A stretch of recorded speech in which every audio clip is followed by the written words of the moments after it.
being on a team with dudes that, like just adopted your city, right? Like Cam Jordan and Kamara Yeah. and, even Michael Thomas and all these guys, right? Like these are dudes that like my family love these dudes. You know what I Yeah. mean? So to kind of, from a fan perspective, to be on a team with those guys that have done, so many great things for the city that you love, like that was cool for me to be around those dudes and like really get to know them.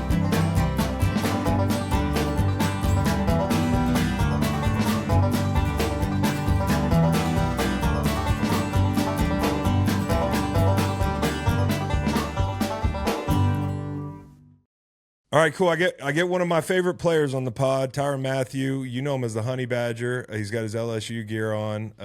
He's like Mr. New Orleans now, dude. You're back home. How's life at this stage in your career? Man, to be honest, man, life is pretty good. I don't really have any complaints, man. To be honest, I'm actually blessed. You know what I mean? To be able to be doing what I've been doing for so long, and to have the experiences I've had, and the relationships I've built. It's been pretty good, man. Challenging, but fun, Dude, it's about to get more challenging. They just did the hip drop tackle rule yesterday. Everybody's talking about that rule, and I haven't been able to talk to a DB personally yet. I've talked to some backers, and I'm a D lineman, so I'm not in these situations as much in the middle of the field or trailing a slant technique or whatever. But like, where do you think this is going to affect the game the most, and what do you think about the rule? Well, I think it's going to affect the game a lot, because I think the game, especially defensively, man, like so much of it is built on that, right? Like that fear component, that intimidating factor, and I think not being able to to rough these guys up sometimes, like it gives them this sense of invincibility, as an offensive player, and so I think defensively it's been tough. I think for me personally, man, when I first came into the league in 2013.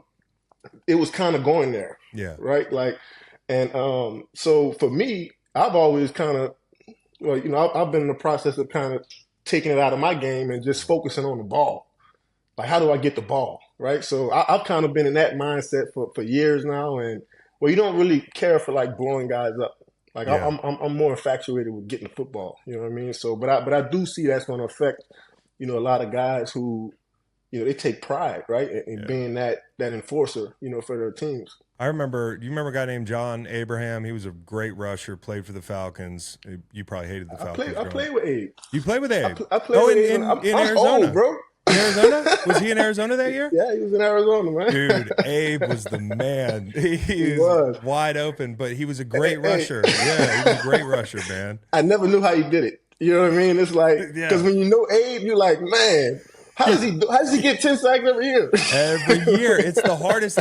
Bro, believe me, I tried to do it my whole career. Like, you have a couple years where things fall right, but this guy was a sack artist. And the one thing he told me was, because this was around the time of what we were talking about, he said, listen, I don't even go for the man anymore. I just go for the ball. And, like, it's the easiest way to get a sack, easiest way to take the ball off somebody is to just ignore the body. And so I guess there's probably ways that you guys can be creative and play the ball a little bit more. But do you ever find yourself in a hip drop tackle situation? I always feel like for me, because I wasn't a great tackler, if I ever did it, it was on accident because I come in all out of control. And I head down and just trying to blow something up, but I'd be on somebody's back a lot. Because part of it is, as the player's advancing down the field as a defender, I don't know if you feel this in the open field, but you want to keep them from going forward. Correct. So you're always pulling them in the direction just instinctively. Like, did you end up in these situations a lot, and were they intentional when you did hip drop? It's never intentional. That's and what I think, being a deep safety, especially the last few years in New Orleans, I played more traditional safety. You know what I mean? Whereas before, I was kind of like more of a nickel corner, hybrid type deal. And I do feel that in the open field is when it happens the most. Yeah. Right? Because the game is all about angles, right? And every now and then, Saquon Barkley might get a better angle than the one you were taking. And he's got a better angle. He's got a better angle just to start with, because that fucking guy is right. And I mean, like, we're not talking about kids neither. Like, these dudes are explosive, right? And arm tackles don't work. So I think, when you get in those positions where you're just trying to hang on, and I think that's what most defenders are trying to do when they're, getting these hip drop tackles is, man, they're really just trying to hang on and not let these guys get 4 or 5, extra yardage, those leaky yardage that the coaches always talk about.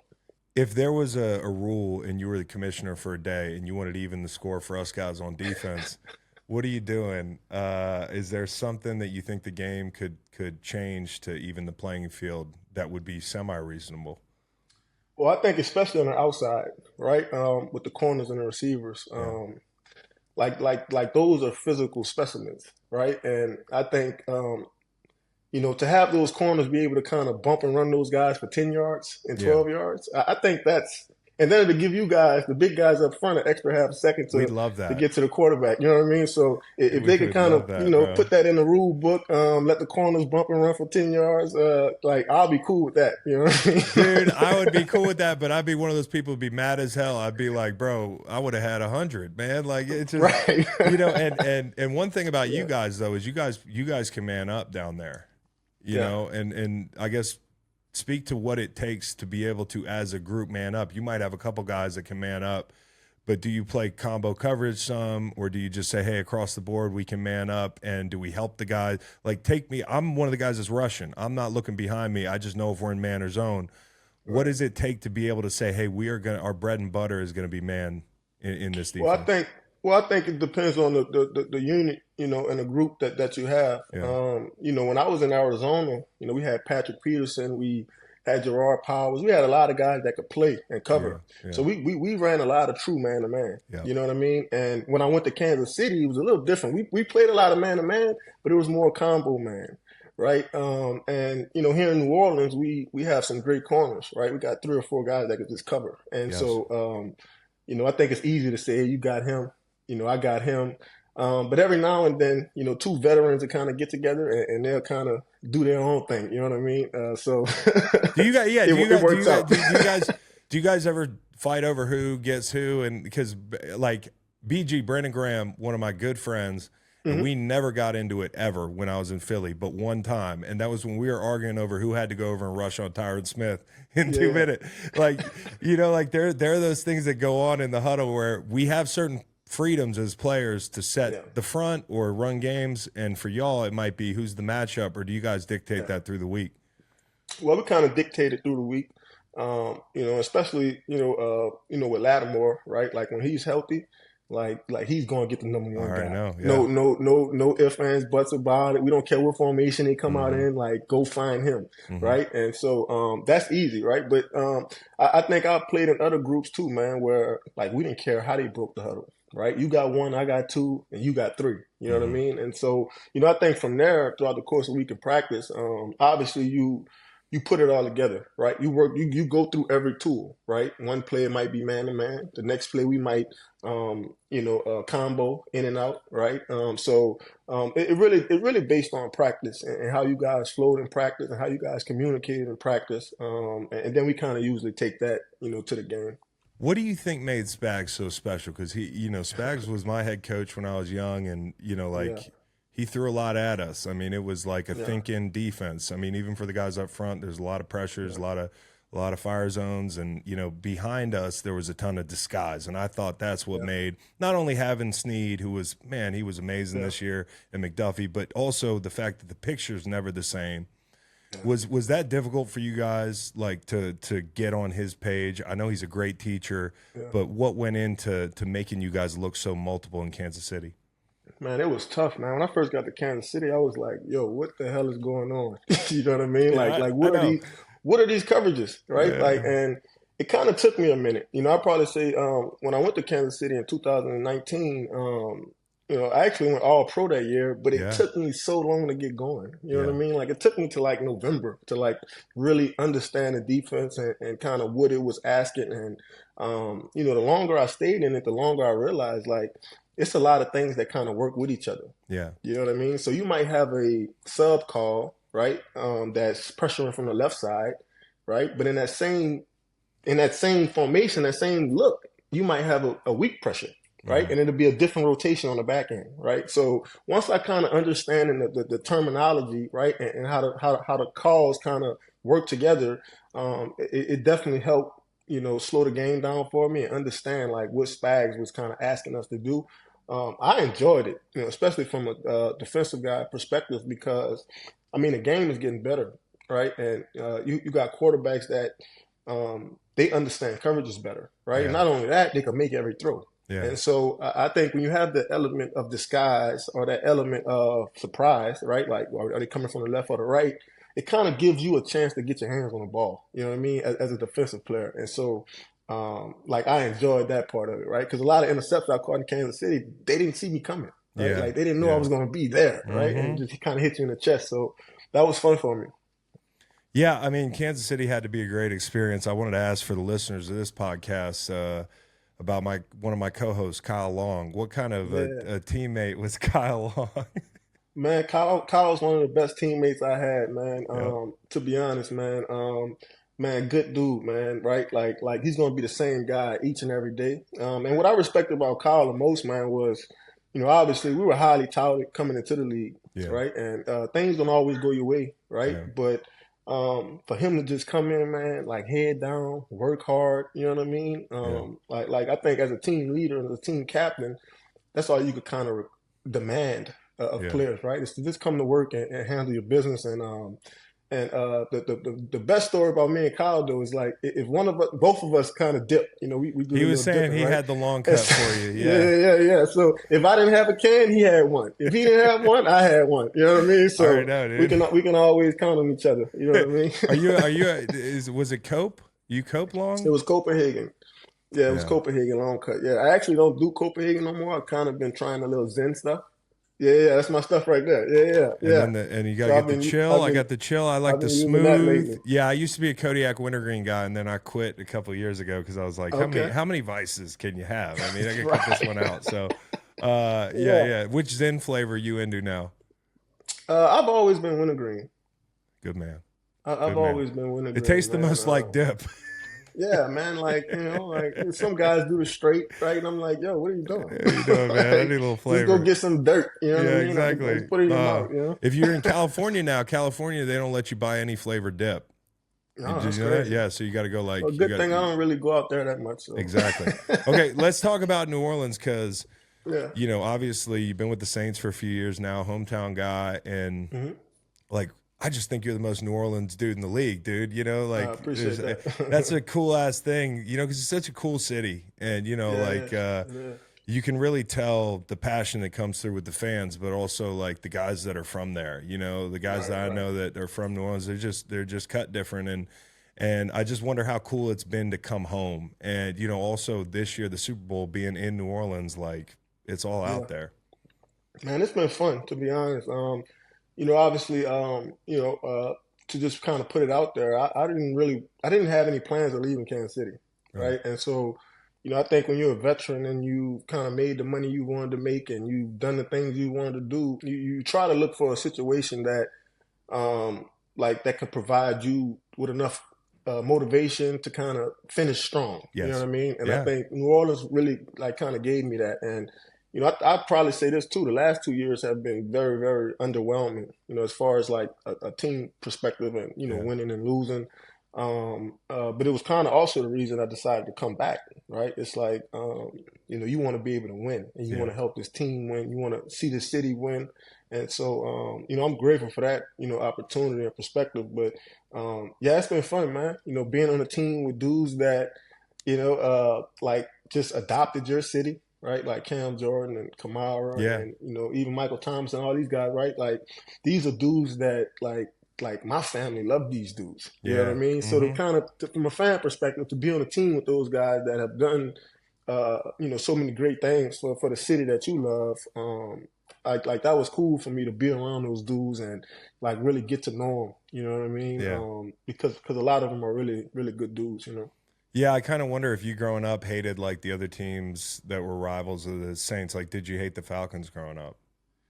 Yeah, I mean, I hated them. And only because, man, like when I was growing up, it's not much to do in Louisiana, you know what I mean? Outside of like, the festivals and, Bourbon Street, stuff like that, you know what I mean? But every Sunday, my family would get together, We would like, pick somebody's house to go to, and they would throw a party, cook food, we'd watch the Saints play. Mm-hmm. And so, Joe Horn was like always my dude growing up. I He was played a beast. offense. The I played cell phone, offense when I was a kid. didn't he do the cell phone? Yeah. He Yeah, started a lot of that stuff, man. Yeah. You know what I mean? Yeah, Mm-hmm. catching the ball for a first down. You know what I mean? Yeah, Let them know. yeah. So Trailblazer. he was cool, man. He was cool, but I wasn't like overly like immersed in like I've never been like the spectator type. You know what I mean? Like I've always wanted to play.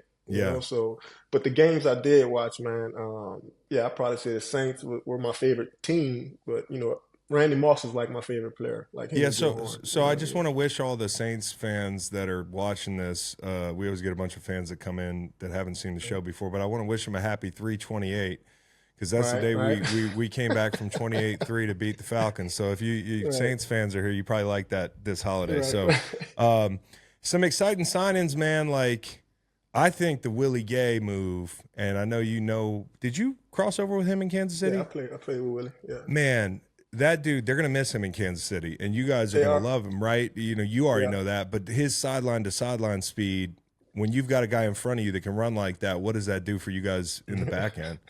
It's amazing, right? Like Coach say, like it clears the picture up for you. You know what I mean? Yeah. And like he's athletic, man. You know what I mean? Like, and I think when especially in the game today, man, like if you have linebackers that can run just as fast as a slot receiver, you know what I mean? They could kind of handle the Darren Wallers in space. Like it gives your defense an advantage. You know what I mean? And so, like he's going to be big time for us. And I think him coming in on a 1-year deal, like that's going to like allow him to be hungry this year. Yeah. You know what I mean? And to be motivated, right? So I'm looking forward to it. You know what I mean? I already reached out to him. You know what I mean? And kind of talked to him and let him know. But I think just his energy, man. Like the city is going to love him. Like, cause he's just so high energy, right? All day long. And I think the fans are gonna love him. Obviously the team will love him. But he's a good dude, great teammate. And he's one of those linebackers that, like you gotta find a spot for him on third down. Can't take him off the field. You can't take him off the field. And I think as we talk about like trends and the way the game's changed, you say quarterbacks are getting smarter. I also think a big trend is like, if you can't win the middle of the field at the second level, if you don't have backers that can run, these Dolphins teams, these Niners teams, the teams, these West Coast offenses that can really stretch the defense side to side, if you don't have that linebacker, you're fucked. And I'm not saying like, it's going to be a long day for you guys in the Eagles this year. I look at my Eagles and I'm like, damn, dude, they looked awful, but they just didn't have that speed. And so like, having those backers, I think it's such an underrated position. I feel like we kind of de-emphasized it, like low key, not like the running back, but people forgot about the backers. And now I think in today's game, it's so important. I agree with that, man. I absolutely agree with that. And I'd probably say, especially when I was in Kansas City, right? We didn't necessarily have that middle of the field linebacker, right? Anthony Hitchens was a great player, but he was more of a two-down player. But what Spags used to do was, which a lot of other teams are starting to do nowadays, you kind of see the safety taking the spot of the backer, right? And kind of owning the middle of the field, right? And so that's another reason why I love to play in Spags defense, right? Because like switching things up. Like not letting them see the same thing twice, right? But to your point, man, I think, athletic linebackers, they're on the rise. You know what I mean? I mean, people got to get hip to that, or they're gonna be fucked. I mean, you talk about being multiple and being versatile. That's one thing that people always talk about with you. One of the reasons I respect you is because you do everything. You're like a Swiss Army knife. Obviously, Virginia's own Rondé Barber was one of the first guys that kind of did it all. And I see you in that same light. And then if you look at now the younger guys in the league, are there any guys that you're watching that you're like, that's the next me? That's the next guy that can do it all? Man, to be honest, man, when I see Trent McDuffie play, I'm like, yo, that was me like 12 years ago. You know what I mean? Like a guy that could just play outside corner, inside corner, right? He could blitz off the edge, right? Great blitzer. He could take out your slot receiver. He can match up on third down against a really good tight end. He tackles really well, right? My only knock on him is, man, just get your head around, because he should have had at least 6 picks this year. You know what I mean? But he plays the ball through the ground, right? And that's what you hear coaches say a lot is, man, fight him through the ground. Like, you know what I mean? And he does that so well. He's amazing. You know, obviously, when Buda Baker came into the league, me and him was actually on the same team. And, you know, I thought they drafted him to replace me.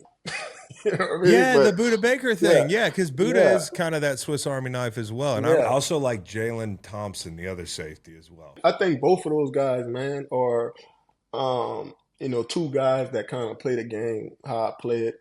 They see the game how I see it. And it's fun to watch, man. Like I tell these kids, man, you know, a lot of them kind of be happy to see me, right, after a game or out and about. And I be reminding them like, yo, I'm just as much as a fan of you as you are of me. You know what I mean? And so, but yeah, man, I think those two guys are going to be really good for a long time. Man, that's awesome. Yeah, the other thing that came up this week was the kickoff return, and I think did you used to field kickoffs for a second or two in the pros? That's how I got hurt. And then Bruce Arians was like, do not ever let him return a kick again. He's more valuable on defense. So it's like, it's been like 10 years since I caught a return. You know what I mean? Maybe it changes though. That's how I got hurt, man. You know. So, hey, maybe it changes, because here's one of the things I think with this new kickoff thing that's good is you're going to see more of the best players with the balls in their hand. You know, I agree with that. It's a different play now. It's like an offensive play. Like they can run track, they can run counter. Right, and it's almost like a body on a body, right? Yes. Like all you need is a guy that can kind of see it and hit it. You know what I mean? Like, dude. So yes. I can only imagine Tyreek Hill. You know what I mean? That's who I thought of first. Like in that situation, like come on, or even like a Deebo Samuel, like somebody that's just big and strong and fast, and man, just get a body on them. You know, you can't arm tackle these dudes. You know what I mean? And so, man, I think it's gonna be fun for the league, but I think it'll be challenging. I think it'll get spicy. It'll get spicy at some point. You know? Yeah, dude. You know who's another guy? He signed like an hour after they changed the rule. Was Cordero Patterson. Oh man, that dude, bro. I tell you, man. I've always been one of the smallest dudes on the field, right? And it never really bothered me going up against bigger dudes. But man, like I would say this too on your show. I would rather tackle Derrick Henry in the open field than Cordell Patterson. Oh shit! And dude runs with so much like pad behind him. You know what I mean? And I'm like, I remember I hit him one time. I think this was like last year. I like hit him, and I didn't even want to hit him that hard, right? Like, but it's kind of like sometimes y'all just hit each other, right? And I was like, yo, that hurt. Yeah, dude. He's like a damn edge player. Running a 4.5 with the football in his hand. I mean, he looks that big to me. All right, I'll give you one from when I played. People always used to ask me this because I was in Marshawn's division. But would you rather have to tackle Marshawn or Adrian Peterson? I don't know if you got a shot at both those guys. I think you did. I did get a shot at both of them. Man, I'd rather go with AP. I'd rather tackle AP. Me too. And because I think in my mind, like I knew what I was going to get from AP. Yep. Right? Like, you know, I knew what I was going to get. And I remember playing against Marshawn one year, right? And they threw a swing pass to him, right? And it's just me and him on the sideline. I'm like, oh, this is my moment. Like, he about to drop a shoulder on me, right? And, you know, I kind of close my eyes and I look up, he's not there no more. So I'm like, this dude just like sidestepped me. You know what I mean? Like, Marshawn wasn't always trying to run over you. You know what I mean? Bro. So you had to keep your eye on him. But I feel like with AP, man, like you kind of knew where he was going. You know what I mean? Yes. You kind of had to bow up and get ready for it, you know? It was going to hurt. AP was. had that concrete shoulder thing where it was like, man, and I always told people this, like, now it's interesting to hear it from a DB. If I was in the tackle box, I'd rather see AP. You know, if I was in the tackle box, I'd rather see AP because I have jumped on Marshawn's back at like the line of scrimmage, and I should have hip dropped the motherfucker because he carried me like a damn cape for 5 yards, bro. It's like that guy was otherworldly strong. So yeah, that's an interesting answer there. All right, a guy you played with, I just want to hit you on this, Jadeveon Clowney. He just got another big deal. That guy has been killing it from a business standpoint through his whole career. And I always say this about Clowney. There's a lot of people that actually underrate him. You know, I think when he's on and when he's bought in, I never play with him, but when he is his best self, he is a demon, man. I don't care if he doesn't get 10 sacks. Like, he affects every corner of the game. And So I just wonder, disruptive. watching him, like thinking back to Houston, what were your impressions of that dude?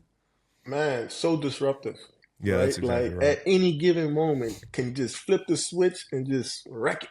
You know what I Yes. mean? And like you said, man, like when he's bought in, like and he wants to play with the guys next to him, like Yeah. he's really, really good. And you can see Yeah. why they took him number one overall. Yeah. You know what I mean? And so I Yep. think No that's going to question. always be the challenge with Clowney is, I think I've always felt like he just needed to be around players that loved him, respect him, and held him accountable. Yeah. And the same for coaches, right? Like if he was able to respect you and kind of take your criticism, right, as something that can be positive for him, man, he's the type of dude he will go to war for you. You know what I Yeah. mean? And so it's been good, man. Like I said, I'm a fan of this game, right? And it's good to see guys like that, right? Like where it doesn't really work out for them how we thought Yeah. it was, but to Yeah. see them keep going, right, and kind Yeah. of Keep endure it going. all, right? Well, Man, he's I'm just got proud to, of you them. get such high expectations picked that high. And like, it's like there's a lot of things that are easier for you. But I think also like one thing for Clowney is I've watched him play really well and some people just down him because of where he was Yeah, picked. And, yeah, like he's definitely been a plus and the market agrees because they just paid him 24 over 2 years. My goodness. yeah. I mean that's amazing. You know what I mean? Yeah. Like, So, yeah. I mean, but he's one of those prime like disruptors, right? And I yeah. remember our year in Houston, right? We started off like 0-4, and then I think we won like 11, 12 in a row, something like that. I think we Yeah. finished like 11-5, 12-4, something like that. But Clowney was a big part of that, right? And it Yeah. wasn't, and he didn't have like 15 sacks, right? But he No, was no. so disruptive. He You know set what I things mean? up for Like people. I mean, exactly, I think JJ would tell you that too if you asked him. absolutely. Like, was my job easier when I rushed Oh with yeah. I Clowney? mean, Yeah, it my was my probably the job was easiest. easier. Yeah, everybody's job is easier. Because it's So, like I remember, I think I had 4 sacks that year. It was like a yeah, career high, but all yeah, of them came on the same side when I was lined up next to Clowney, right? So it's like everybody yeah. take him and I just come free. You know what I No mean? So question, no question. The other guy I wanted to ask you about was the Zach Bond kid, because he's going up to oh yeah, he's Philly, going to Philly. and Yeah, there's a lot of Philly fans that listen to this pod. I like the kid, man. What do you guys I say like about him this too. kid? Yeah, Man, Zach is a great guy, great teammate. Very very dependable. And accountable. For me, I thought that last year, like he really showed what he can do, right? mm, And this was like a small, micro dose, right? Like, because yeah, we had a lot of injuries, so it got to the point where we had to start playing Zach on the yeah, edge, yeah. right, and kind of get that pressure on the quarterback. We wasn't really affecting the quarterback as much as we would all like to, Yeah, you know you what I had to mean? And manufacture a little pressure. You guys yeah, really brought and the pressure. man, he did a great job for us. He And I really didn't did. realize like that was one of his specialties coming out of college, right? Yeah, Was just like handing the ground, rushing the quarterback. So I'm hoping and praying that man, like the Eagles could be able to just let him loose, man. Like, cause yeah. he has so much juice and speed. Like when you see his speed, like you're gonna be like what? Like he Mm-hmm. can run. You know what I Mm-hmm. mean? So I think he's gonna be great. If they use him, in that role. In your division, I know you could probably say, well, it's the team that won it last year. But like, who's the team to beat? Like, who do you think feels like the lead dog in this division? I thought last year you guys finished. That was funny as shit to see you guys knock Atlanta out. But the division last year was just all like it was all fucking, Yeah, but it who was. who's the team that you guys are looking at? Like that team has a target on their back, or do you just kind of put your head down and say, "Hey, we're all in a bunch, and we got somebody's got to separate."